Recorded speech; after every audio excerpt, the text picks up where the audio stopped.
Good morning सभी को। आज हम लोग पढ़ने जा रहे हैं क्लास 9 का भूगोल, जो कि हमारा फर्स्ट चैप्टर था स्थिति एवं विस्तार।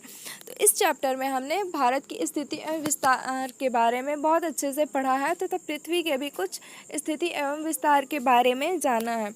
हमारा चैप्टर ख़त्म हो चुका है। हमने इस चैप्टर में बहुत कुछ पढ़ा है, बहुत कुछ जाना है। तो चलिए अब इसका हम प्रश्न और उत्तर कर लेते हैं, जिससे कि आप लोगों को एग्ज़ाम में हेल्प मिलेगी।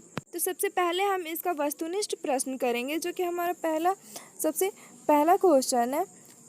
क्षेत्रफल की दृष्टि से भारत का विश्व में कौन सा स्थान है? तो क्षेत्रफल की दृष्टि से भारत का विश्व में 7वां स्थान है तथा जनसंख्या की दृष्टि से भारत का विश्व में दूसरा स्थान है। 2025 तक जनसंख्या की दृष्टि से भारत का विश्व में पहला स्थान हो जाएगा। अभी फर्स्ट स्थान चाइना का है जनसंख्या की दृष्टि से। तो हमारा फर्स्ट क्वेश्चन क्या है? भारत क्षेत्रफल की दृष्टि से भारत का विश्व में कौन सा स्थान है? तो 7वां स्थान है तथा जनसंख्या की दृष्टि से दूसरा है। हमारा दूसरा क्वेश्चन है, भारत के अक्षांशीय एवं देशांतरीय विस्तार में लगभग कितने डिग्री का अंतर है? तो 30 डिग्री का अंतर है। मैंने आपको इस चैप्टर में अक्षांशीय एवं देशांतरीय विस्तार के बारे में बहुत अच्छे से बताया है, तो प्लीज़ आप लोग दोनों वीडियो देख लीजिएगा। तो भारत के अक्षांशीय एवं देशांतरीय विस्तार में लगभग कितने डिग्री का अंतर है? तो 30 डिग्री का अंतर है। फिर हमारा तीसरा क्वेश्चन है, भारत की मानक मध्याह्न रेखा का मान क्या है? तो इस रेखा का मान है 82 डिग्री 30 मिनट। फिर हमारा चौथा क्वेश्चन है, भारत की स्थलीय सीमा रेखा तटीय सीमा रेखा के लगभग कितनी बड़ी है? तो जो हमारी भारत की स्थलीय सीमा रेखा है वो तटीय सीमा रेखा से दोगुनी है। फिर हमारा पांचवा क्वेश्चन है, भारत और चीन के बीच की सीमा रेखा का नाम क्या है? तो भारत और चीन के बीच की सीमा रेखा का नाम मैकमोहन रेखा है तथा पाकिस्तान और भारत के बीच की सीमा रेखा का नाम क्या है? तो वो रेडक्लिफ रेखा है। तो भारत और पाकिस्तान के बीच की सीमा रेखा का नाम रेडक्लिफ रेखा है तथा चीन और भारत के बीच सीमा रेखा का नाम मैकमोहन रेखा है। आगे हम लोग देखते हैं। फिर यहाँ पे है, रिक्त स्थानों की पूर्ति करें। तो इसका हम लोग का पहला क्वेश्चन है, भारत का क्षेत्रफल डैश वर्ग किलोमीटर है, जो विश्व के कुल भौगोलिक क्षेत्रफल का डैश प्रतिशत है। तो भारत का क्षेत्रफल 32.8 लाख वर्ग किलोमीटर है, जो विश्व के कुल भौगोलिक क्षेत्रफल का 2.4% है।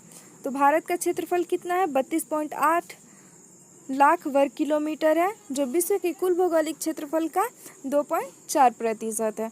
फिर हमारा दूसरा क्वेश्चन है, भारत का मुख्य भूभाग डैश उत्तर से डैश उत्तर अक्षांश तथा डैश पूर्वी देशांतर से डैश पूर्व देशांतर तक है। तो इसका क्या होगा? भारत का मुख्य भूभाग 8 डिग्री 4 मिनट उत्तर से 37 डिग्री 6 मिनट उत्तर अक्षांश तथा 68 डिग्री 7 मिनट पूर्वी देशांतर से 97 डिग्री 25 मिनट पूर्वी देशांतर तक है। फिर हमारा तीसरा क्वेश्चन है, भारत में कुल डैश राज्य और डैश केंद्र शासित प्रदेश हैं। तो भारत में वर्तमान में कुल 28 राज्य और 9 केंद्र शासित प्रदेश है।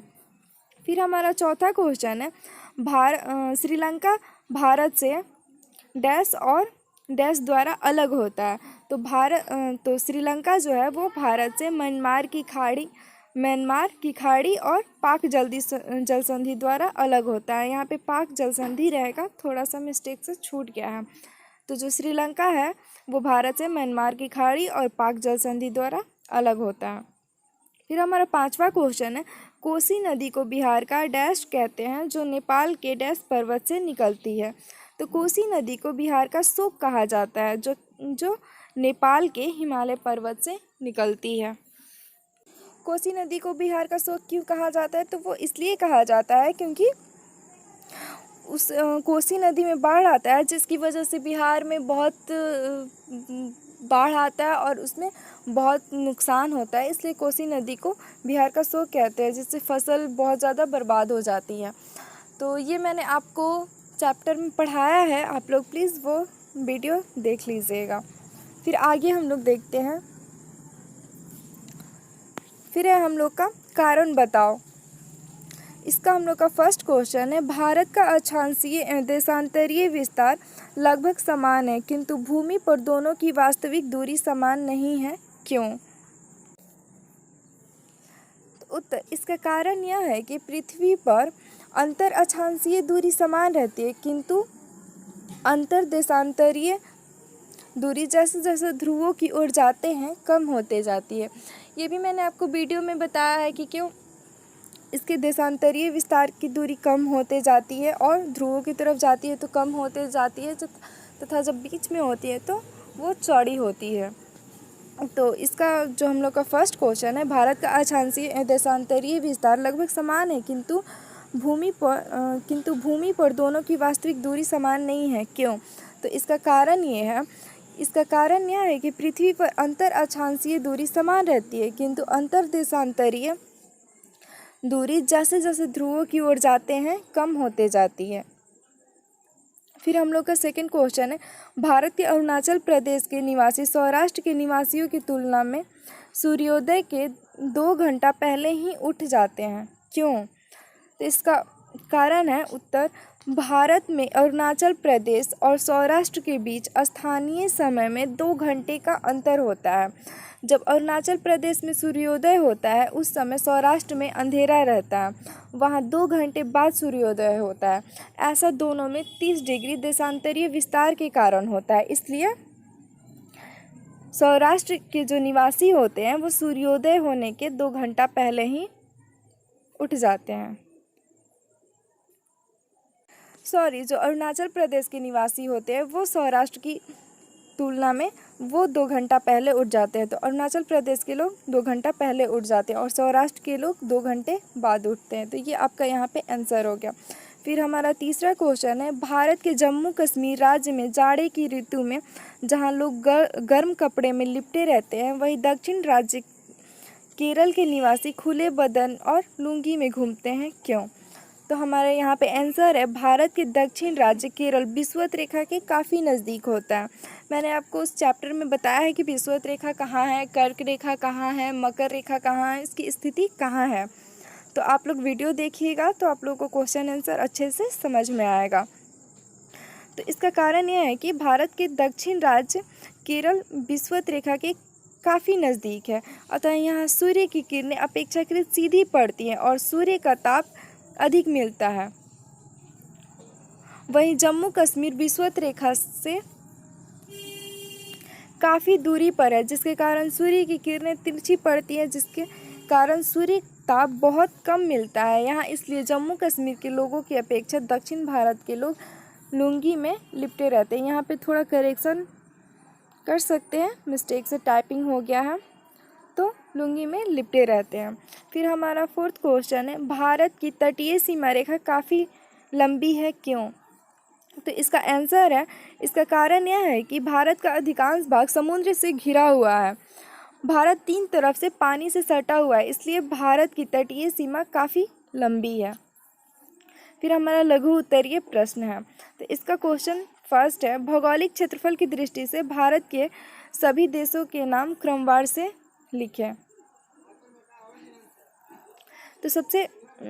तो हमारा जो ये है कि भारत की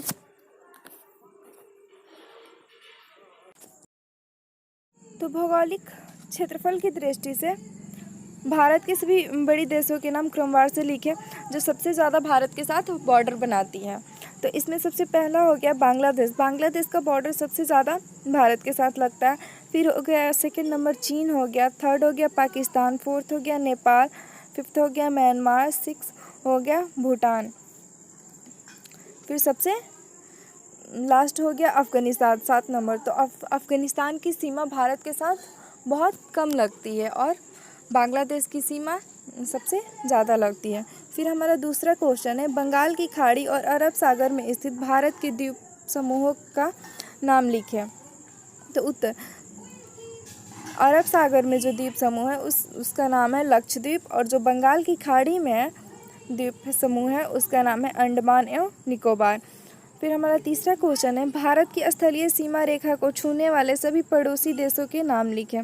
तो जो हमारी भारत की स्थलीय सीमा रेखा को छूते हैं उनका नाम है पाकिस्तान, अफ़गानिस्तान, चीन, म्यांमार, नेपाल, भूटान। जो श्रीलंका है वो जलीय सीमा बनाता है भारत के साथ। तो फिर हमारा चौथा क्वेश्चन है, भारत के कौन से राज्य अंतर्राष्ट्रीय सीमा तथा समुद्र तट को स्पर्श नहीं करते हैं? तो यहाँ पे जो हरियाणा है, मध्य प्रदेश है, छत्तीसगढ़ और तेलंगाना, ये 4 राज्य जो कि भारत के हैं, जो कि किसी भी अंतर्राष्ट्रीय तथा समुद्री सीमा को स्पर्श नहीं करते हैं। फिफ्थ, जल संधि किसे कहते हैं? तो जल संधि उसे कहते हैं जो 2 पानी के समूहों को जोड़ता है। यह बहुत तंग मार्ग होता है जिससे हो कि समुद्री जहाज एक जगह से दूसरे जगह आ जा सकते हैं, उसे जल संधि कहते हैं।